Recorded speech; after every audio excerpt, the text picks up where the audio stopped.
Welcome to our virtual Six Bridges Book Festival. We're glad you've joined us today. If you'd like to ask a question during this session, please open your chat box and type it in there.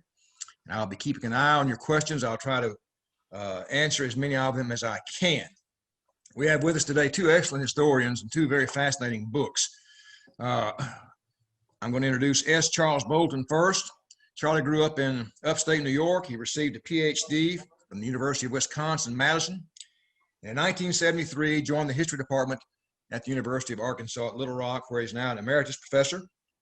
He has previously published Southern Anglicanism, the Church of England in Colonial South Carolina, and Territorial Ambition, Land and Society in Arkansas 1800 to 1840, and Arkansas 1800 to 1860, Remote and Restless. He received the 2020 Booker Worthen Literary Prize, awarded by the Central Arkansas Library, for the book he's going to be discussing today. We're going to hear from Professor Bolton here in just a few minutes. But our first presenter today is William C. Davis. He's formerly director of the Virginia Tech's Center for Civil War Studies. He spent 31 years in editorial management in the publishing industry, consulted for numerous film and television productions, and was senior advisor for the A&E and History Channel series Civil War Journal. Davis is the author of more than 50 books, most recently Inventing Loretta Velasquez and The Greatest Fury, The Battle of New Orleans and the Rebirth of America, which he'll be discussing today. He is the only four-time winner of the Jefferson Davis Award of the Museum of the Confederacy for works on the Civil War and Southern history. And I had never met Professor Davis until yesterday, but I've read so many of his books, I felt like I knew him all this time. He likes to go by Jack. And so, Jack, I'm going to turn it over to you. Very good. Thank you, Tom. I'm pleased to be here with you all, and hope this works out well. We're all in uncharted territory here. My book, The Greatest Fury, of course, is about the battles of New Orleans that were sort of the climax of the War of 1812. I want to do just a couple of very brief readings to give a little of the flavor of that era, and what the people themselves, what part of their mindset was when this came about. It was a time of omens. The greatest comet in memory stretched 1,000,000 miles across the night skies.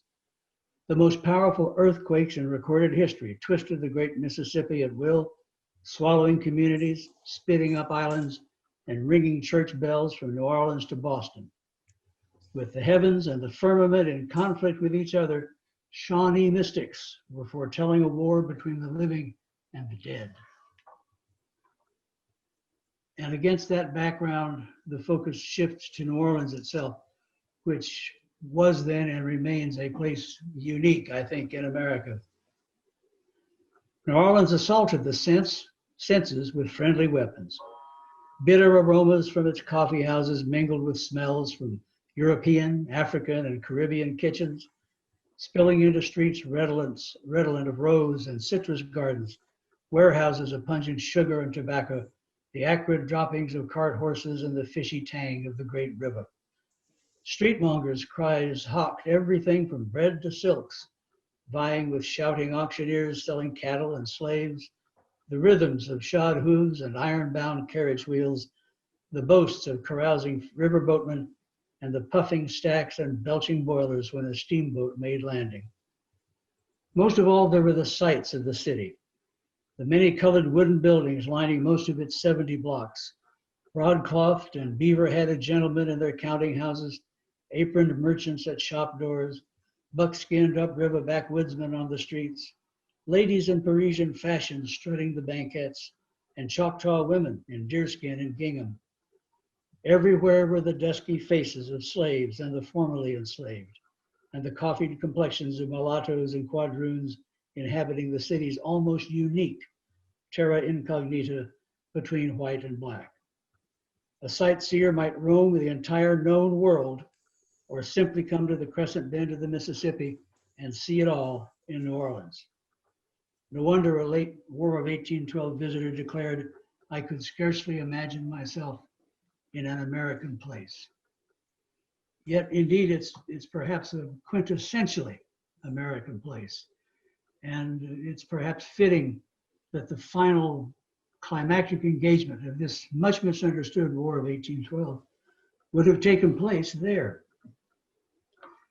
For a start, what I'm going to just discuss in the time I have are some myths about it.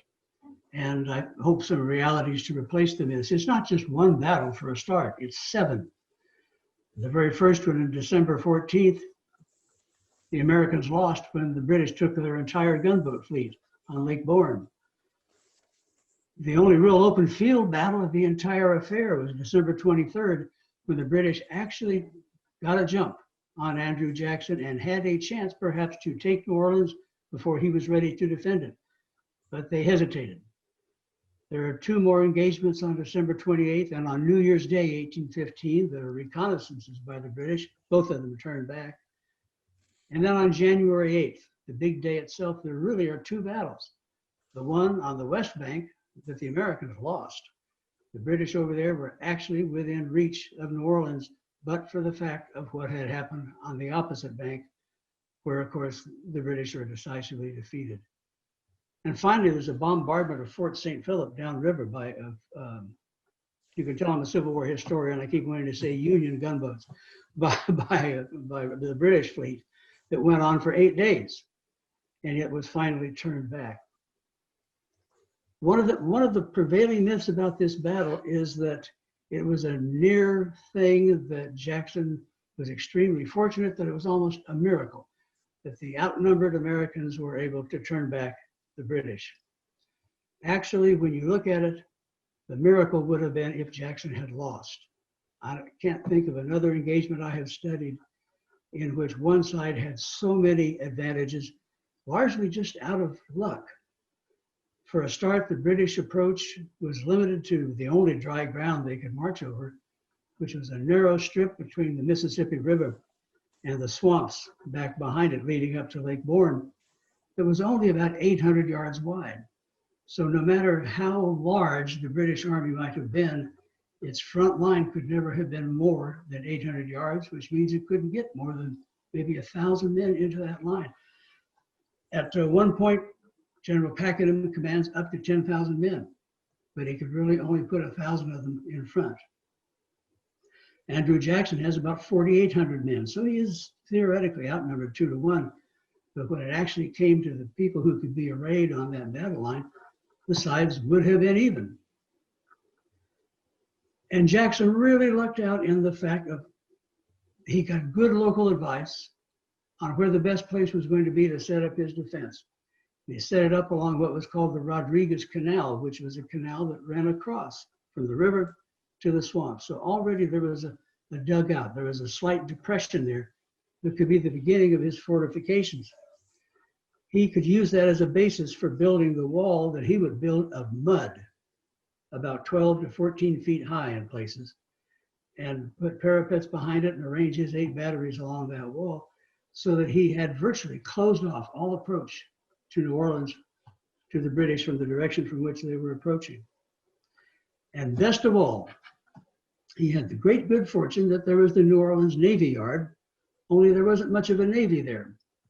The Navy Yard was chock full of naval cannon, large bore, high caliber guns, but the Americans had no vessels to put them on.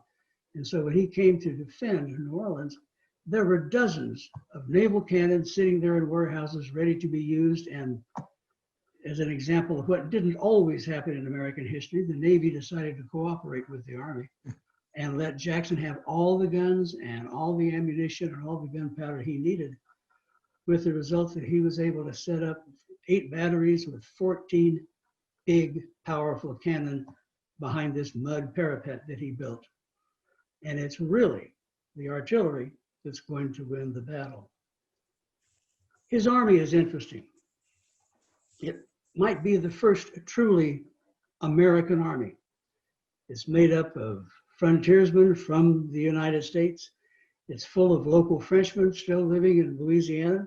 It's full of Spaniards still living in Louisiana. Many Englishmen, many Irishmen. There are 2 battalions of free black soldiers who live in New Orleans who enlist. And there's even 1 company of 50 Choctaw Indians. Virtually everyone, every color is represented in Jackson's army. And equally interesting, I think, is that it represents kind of a gathering of frontier legends.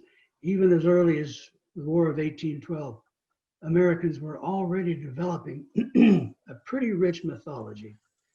And we already had folk heroes, and some of these are folk heroes who are still living in that time. And several of them wind up being there. One is Reuben Kemper. No one today has heard of Reuben Kemper. But if you were alive and you were literate in the United States in 1814 and 1815, you knew who Reuben Kemper was. He was one of these larger-than-life characters who almost personally started a war with Spain that wound up in 4 parishes of Louisiana, the so-called Florida parishes, essentially revolting and setting up the West Florida Republic, which was in fact a republic for about 90 days before President Madison simply took it over and it lost its independence. They had their own flag, they had their own governor, and Kemper, more than anyone else, is the one who made this little mini nation possible. He was on Jackson's staff. Also there in New Orleans is Sam Dale, another American legend, sort of the Daniel Boone of the far western and southwestern frontier, a man known to everybody in the nation because of something called the canoe fight, in which he and one other gentleman held off 2 canoes full of Creek Indians in a battle that took place in the middle of the Alabama River. And he lived to tell about it.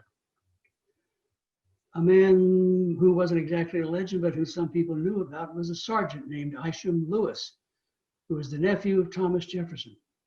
And he and his brother, a few years before, had gotten drunk, taken an axe, and butchered one of his brother's slaves to death.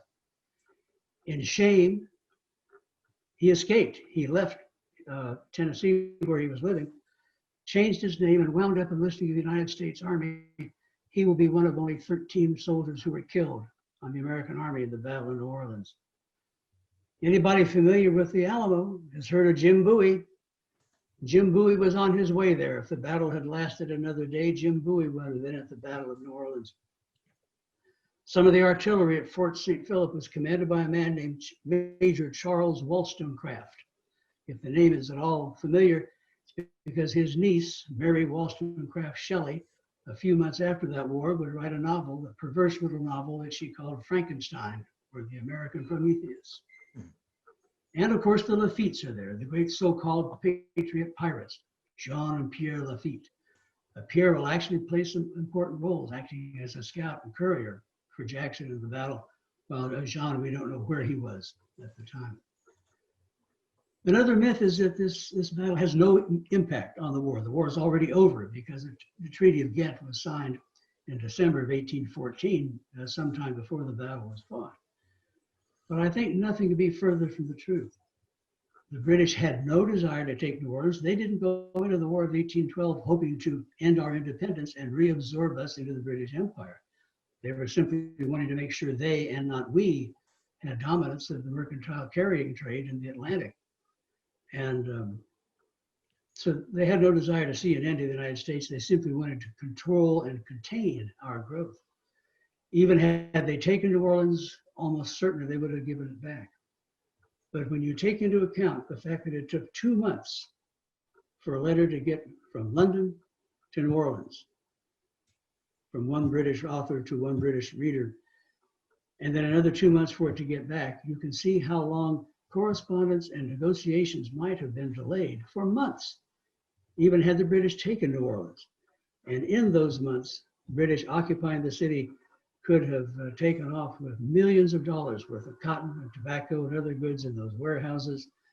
By that time, Napoleon had been defeated and was out of the picture, and Britain could turn its attention fully to the Gulf again if it wished. It could capitalize on those Louisiana resources. It could even, perhaps, instead of handing New Orleans back to us, perhaps hand it to Spain, whom the British thought really were the lawful owners of Louisiana. Whatever happened, it's entirely possible that the future course of the southwestern part of the United States, as it was then known, might have had a very different history had the British won. One of the prevailing myths, and I'll stop the myths with this, is the idea that this was won by these daring Kentucky riflemen. The American marksman was already a mythological trope, very, very popular in the East. He was kind of the sort of the successor to the Minuteman of the Revolutionary era. Rifles or muskets played almost no role in the climactic battle of January 8th. The British will suffer 2,000 men killed and wounded. That's almost 25% of their army.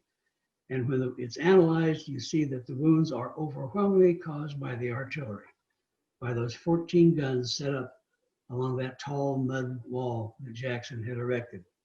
There is no hand-to-hand engagement except in one limited spot. The redcoat lines never reached the American lines. They never managed to get over that parapet. What fire there was from rifles, from hand arms, was mostly muskets in the hands of regulars and not the rifles in the hands of these several thousand Tennessee and Kentucky volunteers. The fact that it was such a one-sided battle is seen in the fact that the British suffer about 2,500 total losses, including missing or captured. Jackson suffers 13 killed and 39 wounded.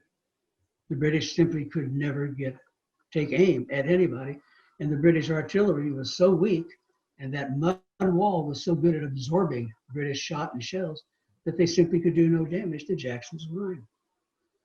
But we create our own myths.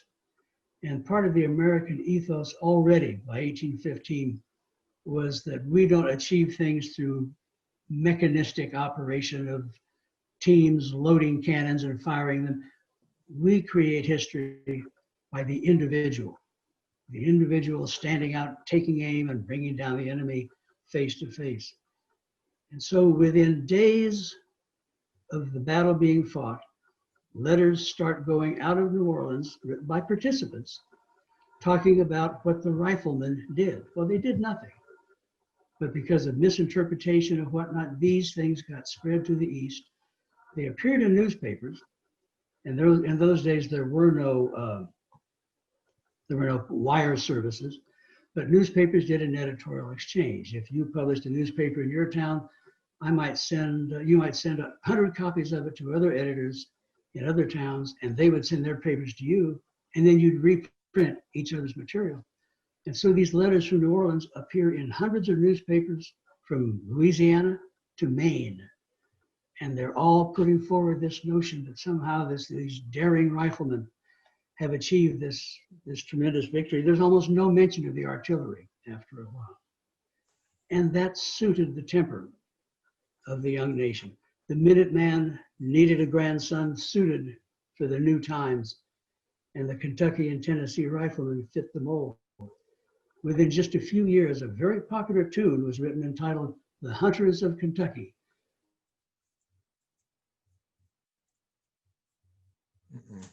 Kentucky volunteers with their rifles would go to New Orleans and sort of win the battle for Andy Jackson. Timing's very important. Just a few years later, James Fenimore Cooper's novel, The Last of the Mohicans, appears. And of course, its hero is Hawkeye, the dead shot with the rifle. It just fits this ethos that everyone was ready to adopt. And indeed they did. And it will remain really the dominant sort of American folk hero mythologically until the Civil War and the advent of the natural offspring of the rifleman, the cowboy. New Orleans, for that reason alone, is still influencing American culture today, in that we still kind of idealize this notion of the dead shot, the marksman, the daring volunteer who steps forward from home and hearth to defend himself and his country. It's a fascinating story. There's a great deal just to the British side of the story that still hasn't been explored, but their records are absolutely wonderful. The British are great bureaucrats, and they are wonderful record keepers. And there may still yet be more to find out about what happened. But it's almost impossible, I think, to overstate how fascinating it is to see what the undercurrents are that helped lead to the battle taking place, and to see the impact that it would continue to have in American society and culture. thereafter. And I think I'll leave it at that. Thank you very much. We've already got some questions popping up here, but Charlie, if you're ready.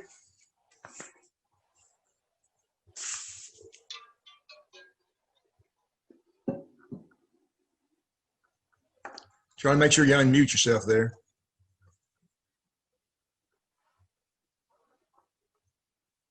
Down to, can you see it at the bottom of your screen? Is it mic? Am I unmuted now? There we go. Well, that's a good idea. Thank you.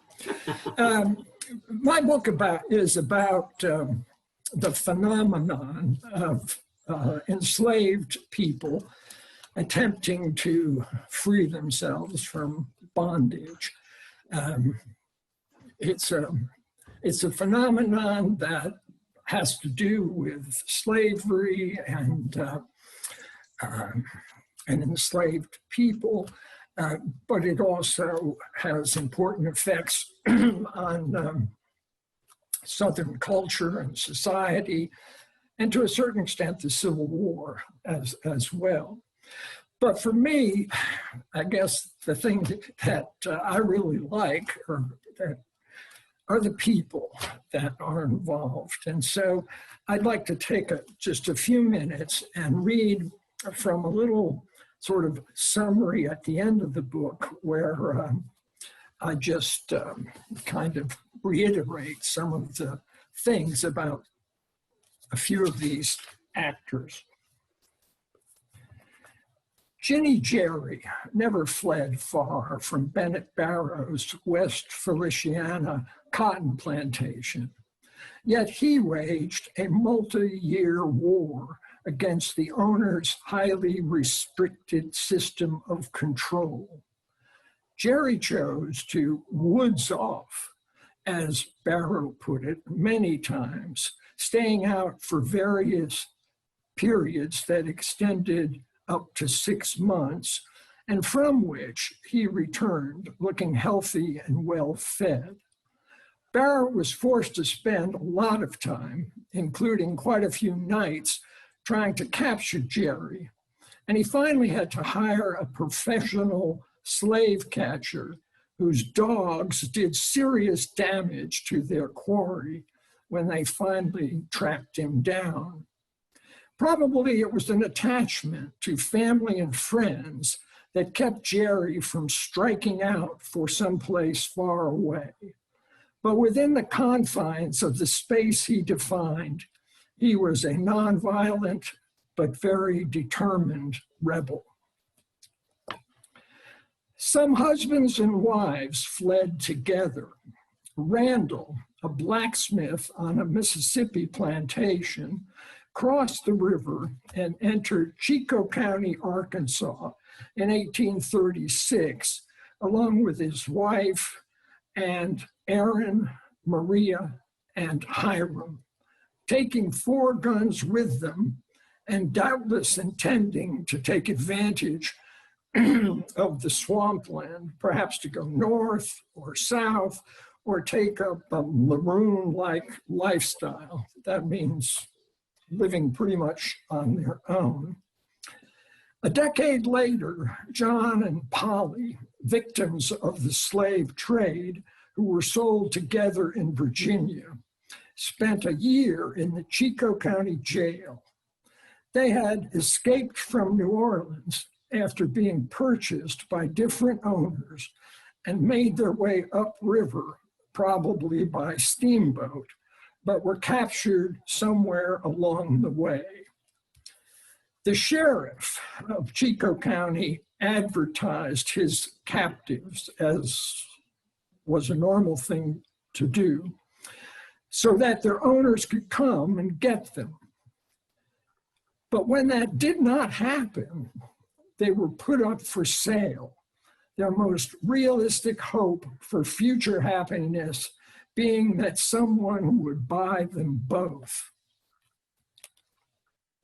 Slaves with vocational skills had better than average chances at making successful escapes, and it helped if the individual was also intelligent and audacious.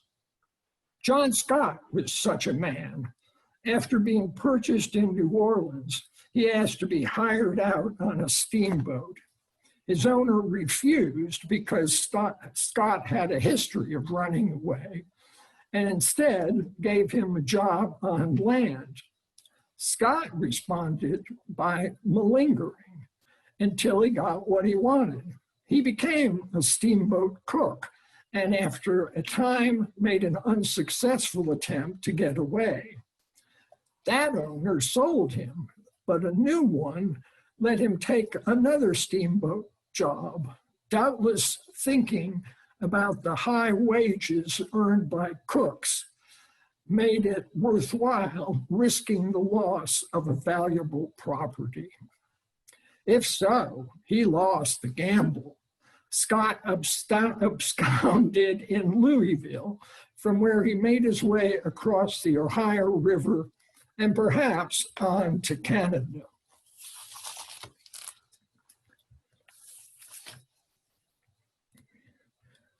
All of the stuff that I write about here takes place in the lower Mississippi Valley, which extends from the mouth of the Ohio River to the Gulf of Mexico. The French settled the lower portion of that area in the 18th century. Americans came after the War of 1812. The attraction was the Mississippi Delta, which extends on both sides of the river, Mississippi and Arkansas, and was, at that time, maybe still, the best cotton growing land in the entire world. Settlers and slave traders brought about 750,000 African Americans from the East in order to take advantage of that economic opportunity for white people. Sometimes the settlers, and much more often slave traders, broke up families. Husbands and wives were separated, children were taken from their parents, and they were all brought to this frontier place where the work was much harder than what they were used to, in most cases at least. And the punishment also, in most cases, worse than what they experienced in the long settled areas of Kentucky and Virginia and Maryland. As a result, escapes were common. And I might say, by the way, part of what made the whole thing hard for enslaved people was that the people who came basically had a sort of get-rich-quick view of what they wanted to do, and say they drove their workforce harder than in most places. There were, however, regional factors that provided advantages to people who escaped. A big one was the swamps and the wooded areas, which the woodlands, which covered really most of the lower Mississippi Valley. Another were the steamboats that were at the same time integrating the valley into the national economic system. For enslaved people, they had provided rapid transportation if you could, avoid being captured. And it was easier to do that because the crews on those boats, particularly in the lower Mississippi Valley, it contained a large number of Black people. They were women who worked as domestic servants for the passengers.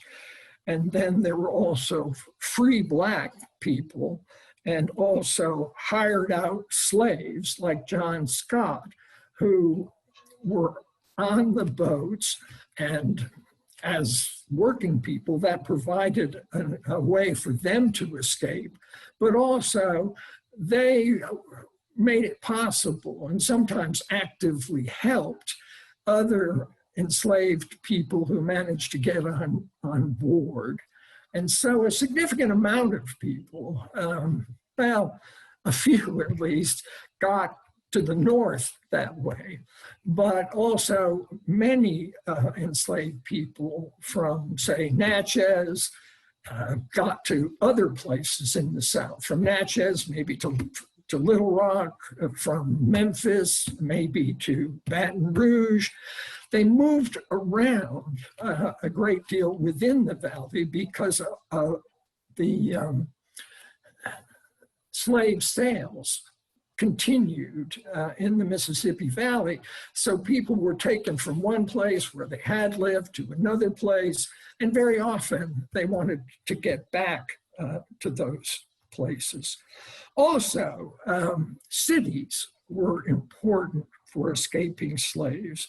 New Orleans had several 100,000 people by this time, and they had a very large Black community made up of both free Blacks and enslaved people, so that a runaway slave who left a plantation and got to New Orleans would find a Black culture that he could not only hide in, but made his life much more pleasant. And there was also economic opportunities in the city. Now New Orleans was far and away the biggest deal with respect to that. But even small cities, Natchez, which was an important place, but didn't have more than 5,000 people, Vicksburg, which is probably even smaller, Little Rock, which was about the same size as Vicksburg. Enslaved people in the surrounding areas fled to get into those cities. Memphis also was extremely important. Memphis had about 30,000 people, and it had a thriving commercial sector. It also had the largest slave trading operation in the West.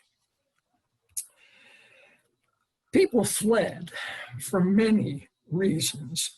They were motivated in part and fundamentally by the push of being in a brutal situation where they were denied their freedom, but also they were motivated by wanting to go someplace, to do something else.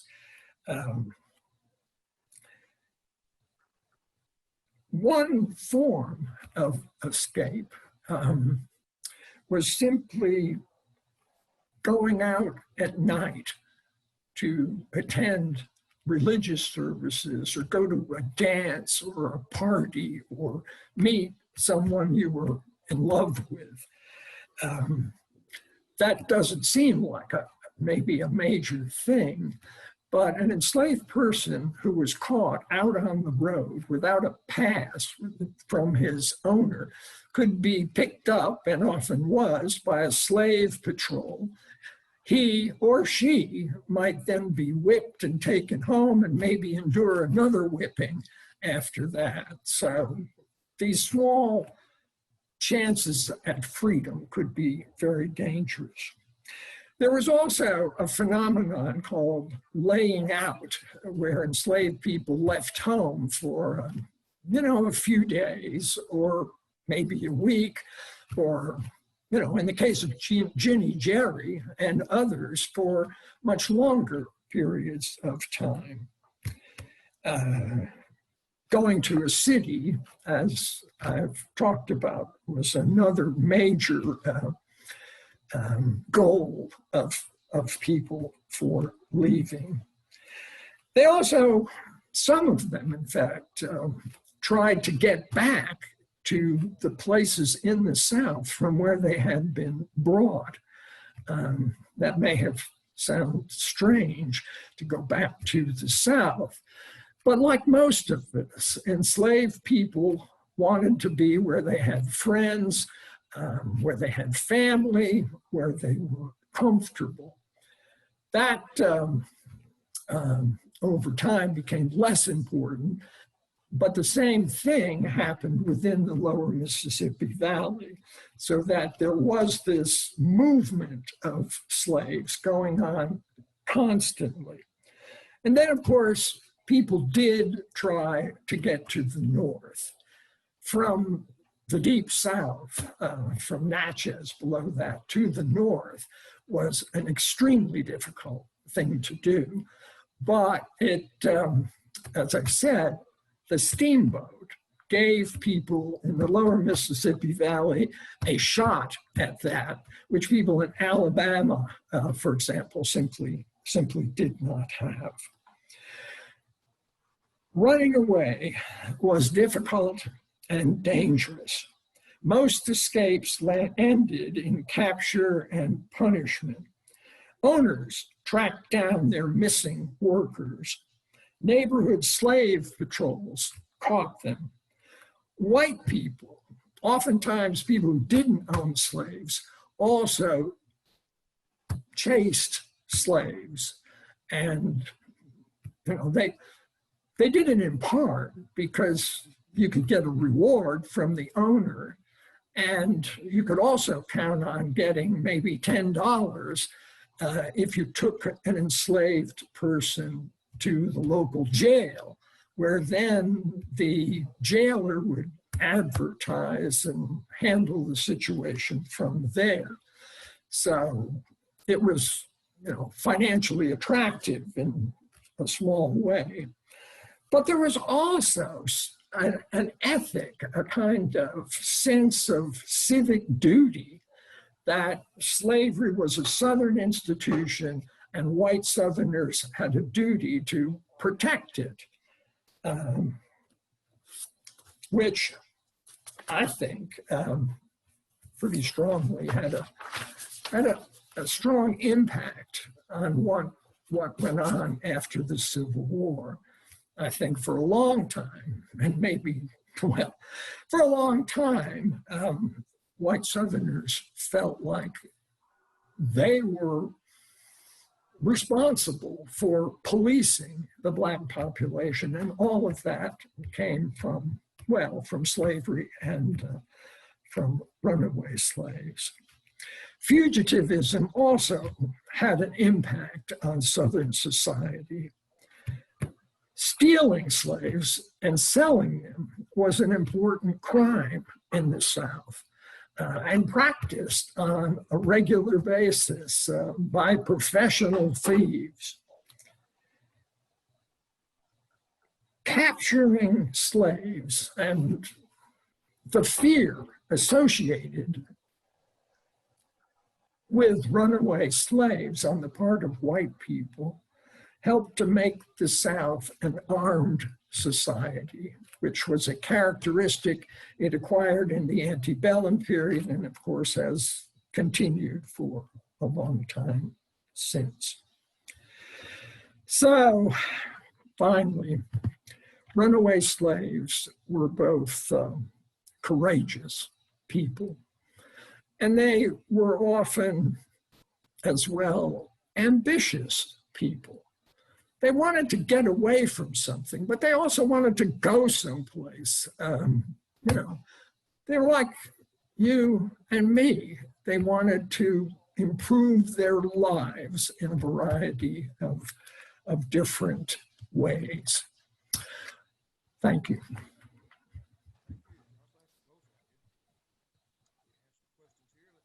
Tom, you have to unmute yourself. I can't hear you. Can you? No, I can't hear him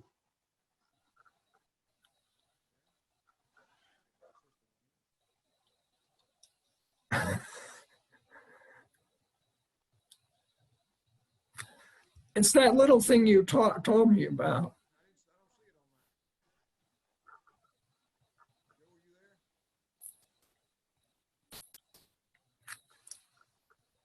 You were on mute for a minute there, Tom. Let's see.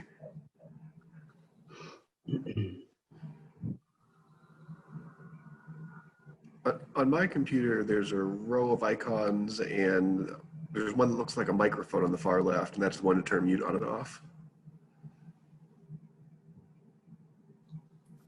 Jack, I've started reading your book, and I think it's great.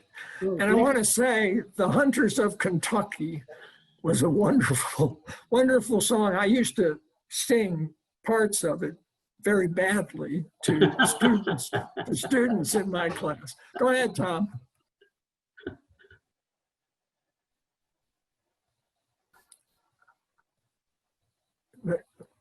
I'm not getting anything. Tom, we still can't hear you. That's the darndest thing. I heard him for just a minute, but then he was turned off again.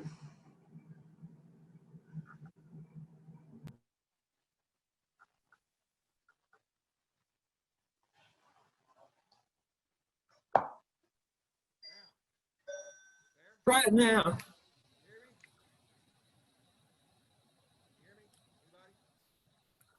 Extremely dim.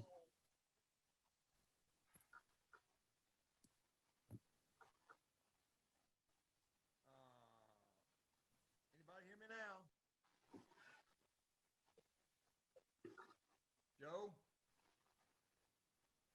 A little louder, but not very.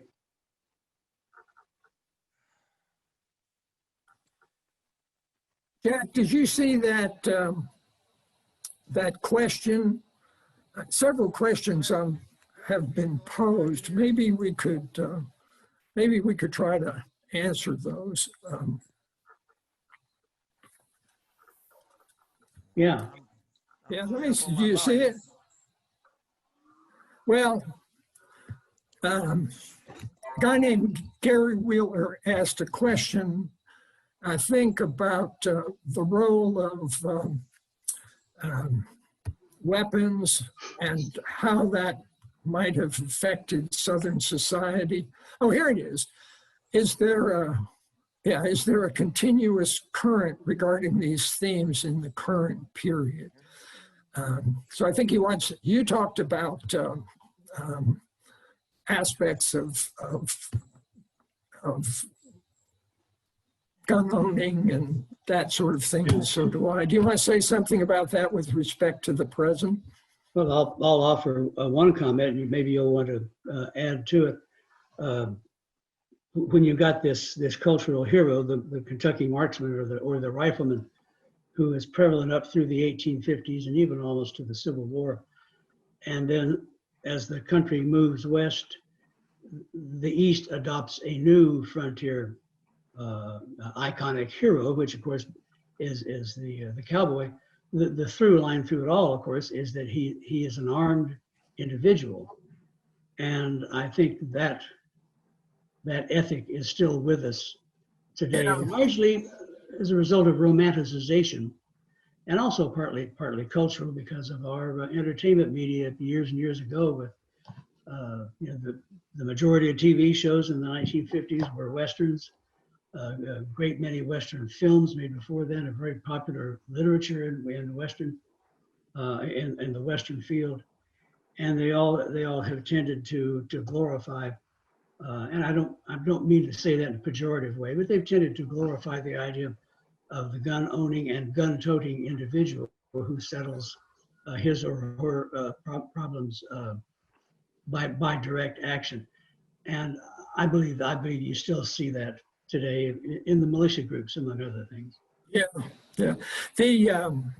I think it's also important that after the Civil War, so many soldiers went home with their weapons, and as a result of the war, there began a kind of small arms industry really developed in the United States. I mean, guns became readily available. I think that slavery also played a big role. Owners had to protect excuse me, they had to protect themselves. Well, they had to motivate their slaves to work. And if you're not paid, violence is basically the only way to do that. And they also had to protect themselves from their slaves. So, that was a factor. And I do, it's hard to prove this, but I really feel that a white ethic in the South involved the idea that it's up to us to police the slaves. In fact, I found a document,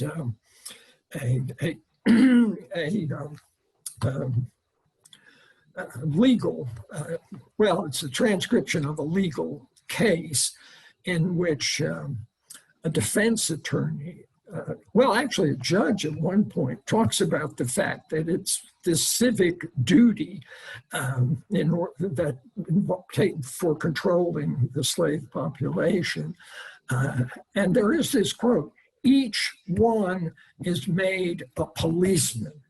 I mean, that's the way it was described by this defense attorney.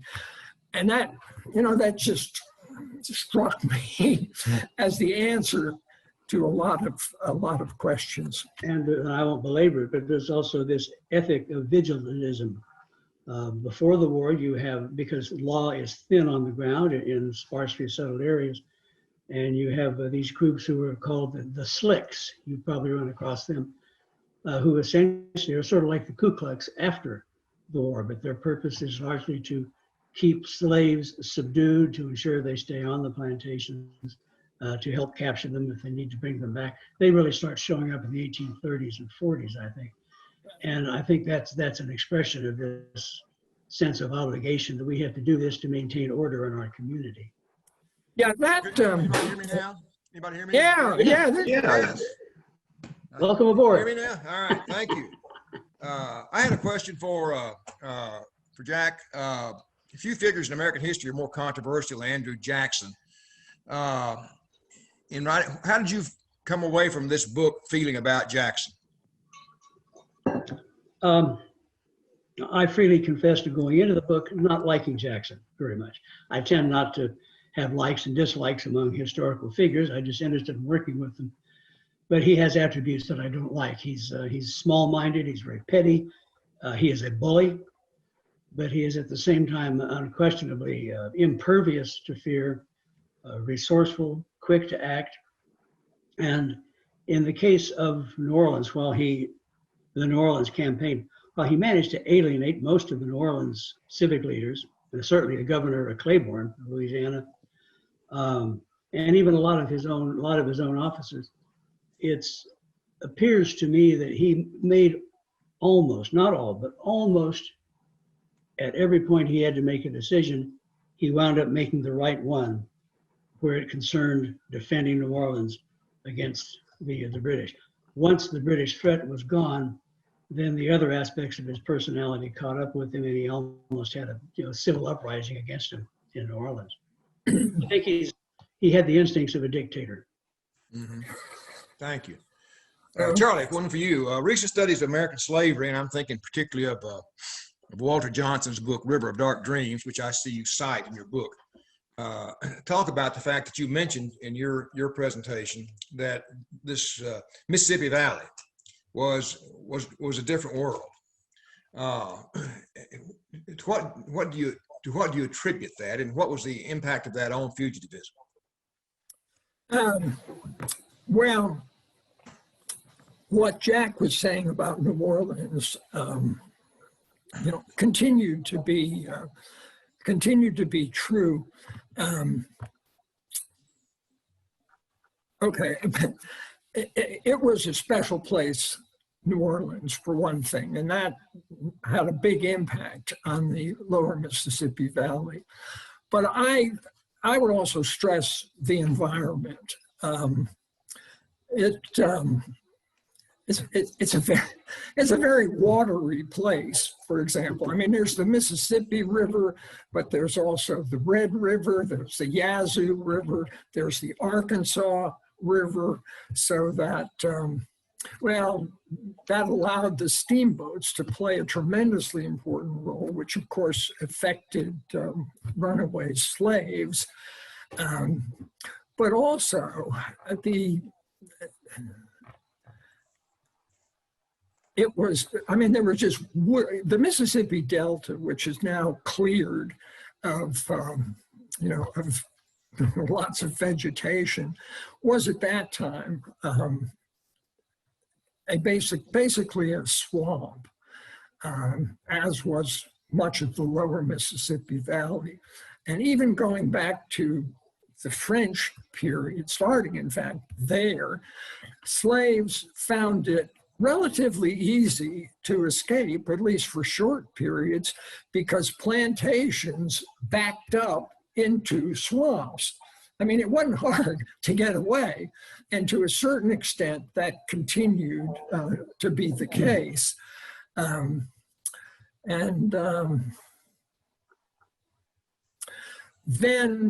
the cotton thing, and also, well, the production of crops. Rice was a very important crop in southern Louisiana, and rice requires a sort of regimen that cotton doesn't. And that, in some sense, gave enslaved people a chance to to find jobs that took a certain amount of skill, but it also created a very difficult labor situation, tremendously hard work at various times. Then what probably the most important factor was basically the rush into the Delta and even all parts of the Louisiana portion. Americans sought opportunity. White Americans sought opportunity by moving into areas that they could grow crops on virgin, fresh land. And the Mississippi Delta was like no place else. I mean, there was, I think, a very much get rich quick quality to the worldview of planters in that area. And that and the internal slave trade created a situation in the lower Mississippi Valley that made slavery there like no other place in the United States. That phrase, sold down the river, that had a great deal of meaning. So, okay, thank you. Okay. Jack, one more for you, and this is really a couple of questions, I guess. You talk in your book about the fact that we always perceive of New Orleans as being an American city. It really wasn't in 1814, you say. And also, can you talk a little bit about how the complicated geography of the area around New Orleans impacted the battle? It seemed to me after reading your book that the British worked very, very hard and spent a lot of time and effort to get themselves in a very bad place. They did. It's difficult, I guess, to answer that well without a map. But New Orleans isn't easy to get to. The British Admiral Cochrane, trying to find a way to get to New Orleans, evaluated several different approaches, one of which included landing somewhere on the West Florida coast and going all the way up inland to the vicinity of Baton Rouge or even higher, and then coming downriver on New Orleans from the rear. But that required a great deal of marching overland. They didn't know if there were roads, problems crossing streams, problems with swamps, and as Charlie says, swamps all over the place. The most direct approach is the one that they wound up choosing. And in a way, it's a pretty brilliantly planned amphibious operation that's very successful in getting British troops through Lake Borgne, then through several bayous, some of which were nearly blocked with vegetation, in order to put them on land on Villiers Plantation, just about 10 miles south of New Orleans and virtually in Jackson's rear. But from the moment they set foot on ground, things began to break down and delays set in, which of course is always what winds up derailing lots of military campaigns. It's a very complex environment, and the water, it's water everywhere. And water really was the biggest obstacle to them. Let me add, here's an earlier question. I tried to get in when I was having trouble here with my sound. This says, did Jackson ever say anything about the abilities of the Black and Native American men that fought under him? I'm curious, given his later actions. After the battle, Jackson does make a number of statements complimenting the 1st and 2nd Battalion of Free Men of Color, complimenting the Choctaw, and both before the battle and shortly afterward, he even implies that slave men who enlist to help out may be given their freedom, that things will be better for the Indians with the honoring of treaties or setting of new treaties that are more generous, that sort of thing. But he never followed through on any of it after the battle. He's a very cynical politician in that regard. He got what he wanted from them and then made little or no effort to live up to what he promised. And that's not. Yeah, go ahead. I'm sorry. I just said that's not an isolated instance with him. We've got about 2 minutes left. There's a question about, since you've both spoken about themes involving firearms and how it might impact our current mythology about the Second Amendment, and also about vigilantism. Do you see, do these traditions have something that go way back in American history, I guess is the best way to phrase that. Yeah, certainly. And I'll turn this over to Charlie. I'll just mention, among other things, among law enforcement, 3 or 4 decades ago in the country, you very frequently heard about what was called the Wyatt Earp complex. This is mostly overweight, middle-aged men having fantasy dreams about being Wyatt Earp and toting a gun on their hip and defending Miss Maud Amy and their home and hearth. But that it's easy to make fun of that, but that's a pretty powerful, emotionally adopted myth in many minds, and I think that's still quite prevalent among a lot of society today. Charlie, about a minute. Just very quickly, under the French and Spanish, running away was considered a crime against the state. And so it was the paid police force of the state that were responsible for dealing with it. Under the English system, which prevailed in the South, of course, runaway slaves were a problem of labor management. It was up to the planter to get back his slave. Now, the state provided jails where they could go and where they could be kept, but it was up to the individual planter, and therefore, and then also it went out to, it became this civic duty on the part of the population, which, yeah, that's the thing that I think has laid a very important basis for modern gun owning, and in a sense, maybe vigilantism as well. Okay. Gentlemen, thank you both. It's been a very, very interesting session. I want to thank you again and thank everyone for attending virtually. If you would like to purchase some of these authors' books, including some signed copies, you can go to sixbridgesbookfestival.org, or they can also be purchased at Wordsworth Books here in Little Rock. Again, thanks to all of you who tuned in, and thanks again to Jack Davis and Charlie Bolton. Thank you. Pleasure to be with you. Thanks for tuning in, all of you.